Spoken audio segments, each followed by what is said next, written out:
To have and to hold. To have and to hold.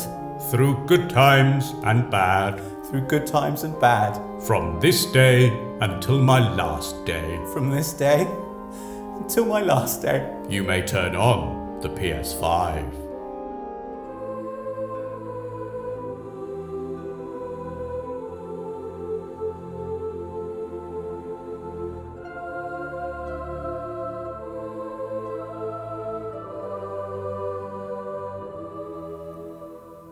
Hello. You've caught me remembering the best day of my life when I got my PS5. Oh, it was incredible. Months of fastidious planning, all culminating in the most special of days. One I got to share with the most important person in my life. Me. In my bedroom, on my own, a nice cold bottle of Dr. Pepper and a copy of Demon Souls.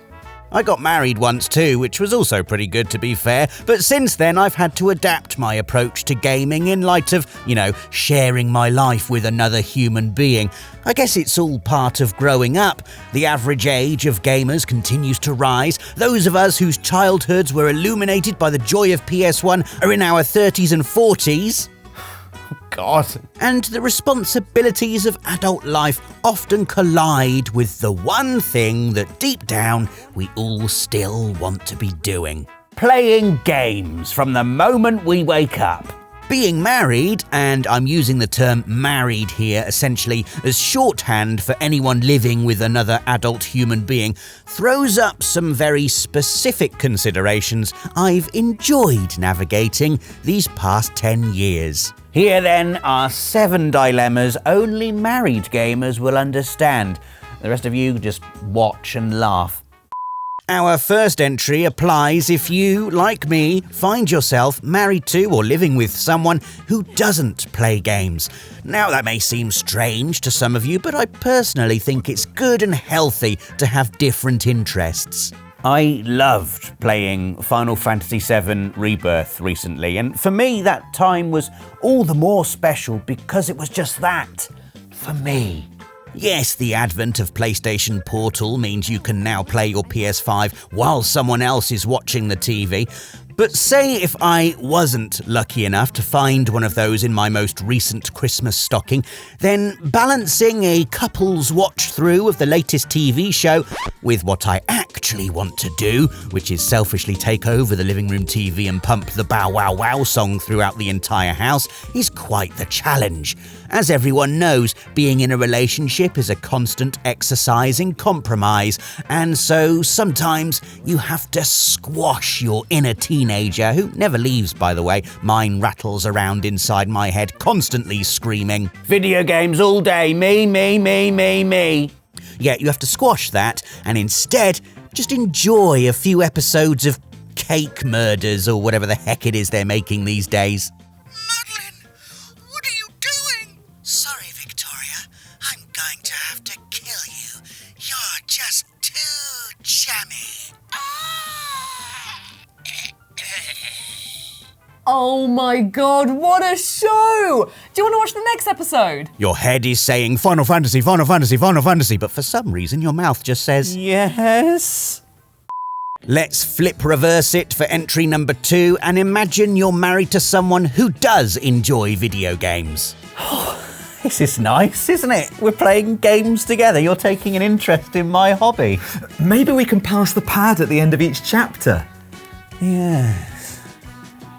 Oh God, it's like when you order a Chinese and someone pipes up with, "Shall we get a bit of everything and share?" No, we flipping won't do that. I've ordered the single-player chow mein and I will eat it all by myself. Thank you very much. I jest, of course. I bet it's wonderful living with someone who shares games as a passion. They'll understand the multi-hour sessions, the taking time off work for an exciting new release, the occasional bit of game rage. In fact, the only dilemma you'll have here is deciding who gets to play the PS5 at any given time. And while my partner doesn't play games, we do have some shared interests we both really enjoy, such as being the first one to use the bathroom before bedtime. We have a thing where it'll get to like 11 o'clock, we're done watching Cake Murders, there'll still be like 2 or 3 menial chores left to do before the promise of bathroom and bed. And so we'll both silently start this strategic dance of taking the chores that we think give us the best chance of getting to that bathroom first. And I bet it's the same if you're both after a go on the PS5, dashing off to complete those irritating adult life errands that have to be done before you can sit down and do the thing you actually want to do. And oh, the pain of getting there second. Pass the pad after every death? Of course, a sensible way to approach being married to someone who also likes games is to enjoy couch co-op together. I mean, you've got it made. A partner who literally lives with you and makes it possible to play through games like It Takes Two without having to schedule gaming sessions on a flippin' spreadsheet. Seriously, if you want to play couch co-op with a friend who doesn't live with you, you need to be proper militant about it. You know, I've been trying to organise a playthrough of Divinity Original Sin 2 with Dave for about 7 years. Apparently, Larian have gone and made something else now. So yeah, being married to a gamer is a great way to ensure you can play and finish the very best couch co-op games in much less time than the decade-long dev cycle of a 100-hour RPG. Provided, of course, that you can deal with the elevated argument levels that inevitably come with it. Because arguing with your spouse is unlike arguing with anyone else. This is the person that knows you better than you know yourself, the person with whom you're so comfortable you can hit them with the kind of brutal truth bombs you'd never unleash on, say, friends, colleagues, or puppets. For example, I wouldn't ever tell Delsin I think he's a vampiric narcissist who drains the joy out of every room he's in, because he's just not that important to me. And besides, it would sort of bring down the vibe of this whole co-op seasons we're doing on FC24. Playing co-op with your partner, however, is a different matter. Balls things up one too many times in Sackboy: A Big Adventure, and be prepared to hear once more about that thing you did wrong 12 years ago, topped off with the kind of character assassination so precise it feels like your soul has been sniped by Agent 47. Oh, that is just so typical, isn't it? You know I wanted those bubbles. You should have been faster then. That's right, yes, my fault. Of course it is. Just like the passport debacle in Corfu. Always shifting the blame to cover up your own inadequacies.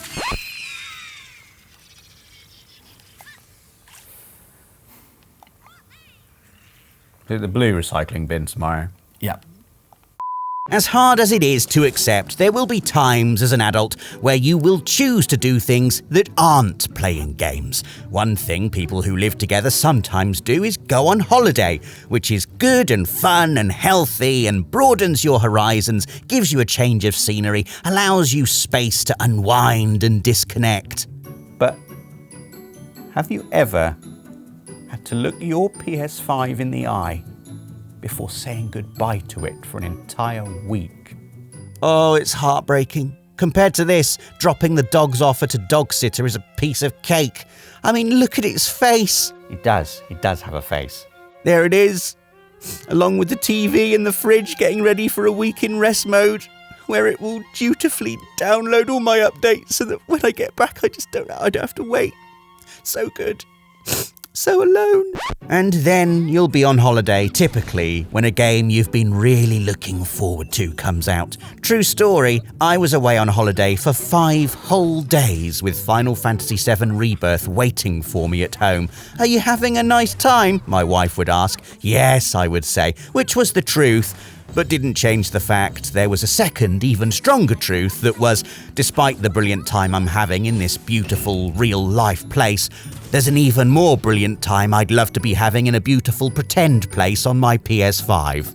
I couldn't even post any boastful holiday snaps on social media, which I usually really like doing, because all I could think about was all of those less deserving people, like Dave, who's only ever played Disc 1 of the original, enjoying Rebirth instead of me.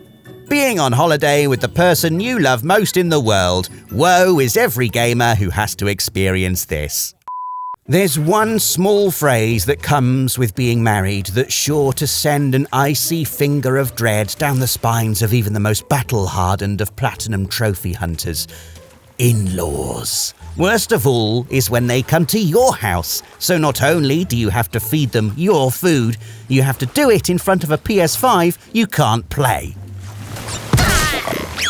Apparently, it's rude to be working my way through the proto-relic side quests while my father-in-law's trying to tell me all about the miniature Ford Mondeo he's building.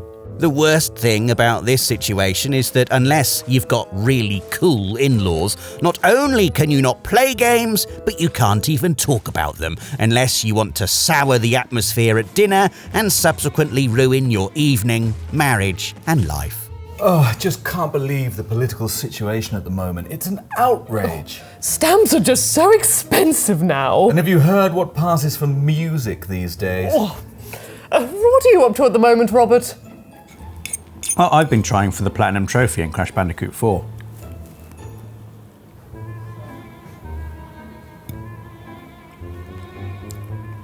I'm going to make a promise right now to future me.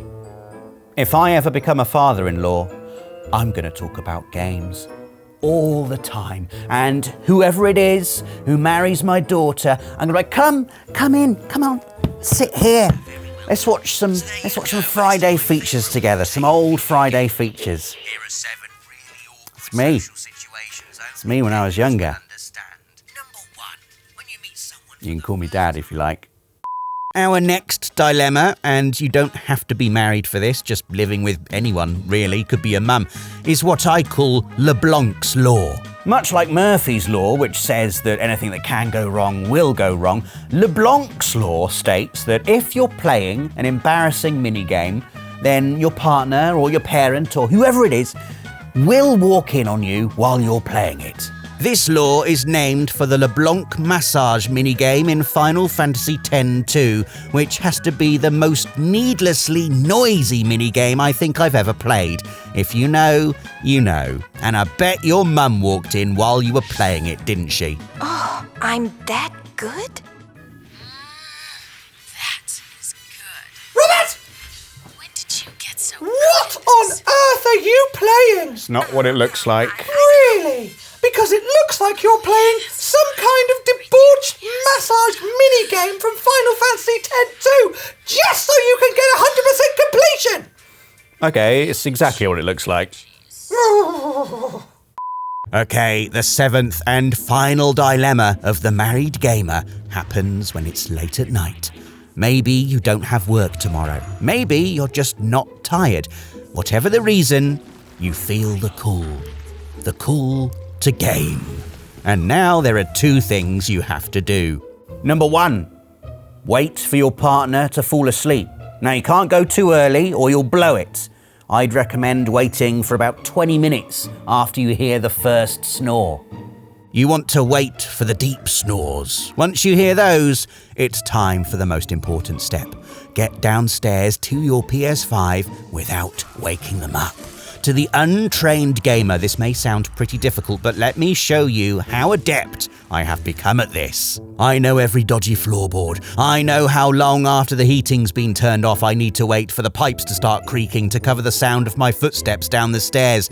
I know to mute the beep on my PS5 so it makes no noise when I turn it on. Seriously, if MI5 ever need to send a spy to steal some secret documents, put a PS5 where the documents are and a gamer's sleeping spouse upstairs, and those documents are as good as stolen. All you've got to do now is keep any game rage volume to a minimum, and it's happy PS5 time. So there we are, 7 dilemmas only married gamers will understand. Have you experienced any of these? Can you think of any others we've missed? Let us know in the comments. Give this video a like if you'd rather play games than go on holiday, and click that notification bell so you always know when the next Friday feature goes live. Hint, they're every Friday. Thanks for watching, and see you next week.